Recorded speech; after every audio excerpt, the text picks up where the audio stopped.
বাংলাদেশ সেনাবাহিনীর commissioned officer পদে যোগ দিন।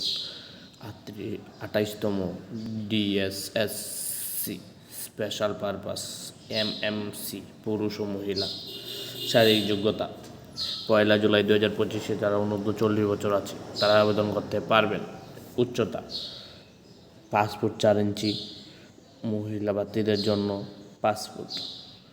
ওজন: পুরুষের জন্য 59 কেজি, মহিলাদের জন্য 49 কেজি। বুকের মাপ স্বাভাবিক 30 থেকে 32 এবং মহিলাদের জন্য 28 থেকে 30।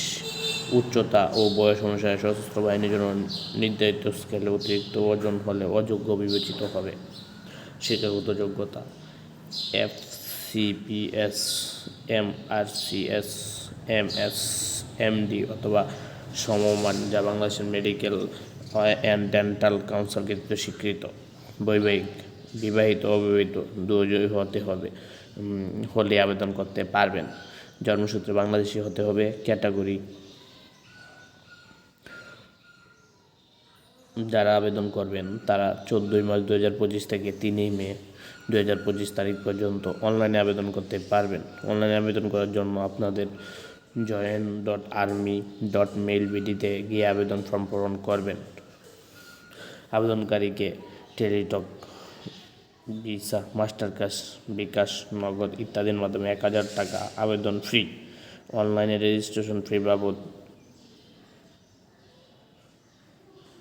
এবং অনলাইনে রেজিস্ট্রেশন ফি বাবদ 2000 টাকা অফেরতযোগ্য প্রদান করতে হবে। আবেদনের প্রক্রিয়াতেই ওয়েবসাইটে বর্ণিত পদ্ধতি অনুসরণ করে আবেদন ফি বা অনলাইন রেজিস্ট্রেশন ফি প্রদান করার জন্য তৎক্ষণিক প্রাথমিক সাক্ষাৎকারের কল আপ লেটার পাওয়া যায়। মৌখিক পরীক্ষা হবে 12 থেকে 14 মে 2025 ঢাকা সেনানিবাস অনুষ্ঠিত হবে।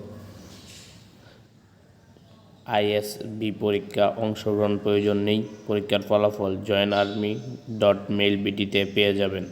চূড়ান্ত নির্বাচিত ও যোগদান নির্দেশিত প্রদান এই যোগদানের তারিখ হবে 26 জুন 2025 তারিখের মধ্যে এবং প্রশিক্ষণ ও কমিশন চূড়ান্তভাবে নির্বাচিত প্রার্থীদের ট্রেনিং অফিসার হিসেবে 10 সপ্তাহের প্রশিক্ষণ গ্রহণ করতে হবে। বেতন ভাতা: সরকারকৃত নির্ধারিত অন্যান্য সুযোগ সুবিধা সশস্ত্র বাহিনী বেতনক্রম অনুসারে অফিসারগণ বেতনপ্রাপ্ত হবেন। উচ্চতর শিক্ষা ও বিদেশের কমিশন অফিসার ব্যক্তিগত যোগ্যতার ভিত্তিতে উচ্চতর শিক্ষা ও বিদেশের সুযোগ পাবে। বাসস্থান: নিরাপদ ও মনোরম পরিবেশে প্রাদেশিক অনুযায়ী বাসস্থান প্রাপ্তি হবে। সন্তানদের অধ্যয়নের জন্য বিভিন্ন সুযোগ সুবিধা পাবে এবং চিকিৎসার বিভিন্ন সুযোগ সুবিধা পাবে। যারা আমাদের চ্যানেল নতুন আছেন, আমাদের চ্যানেলটা সাবস্ক্রাইব করে আমাদের পাশেই থাকুন। সবার আগে নিত্য নতুন চাকরির খবর পেতে আমাদের পাশেই থাকুন।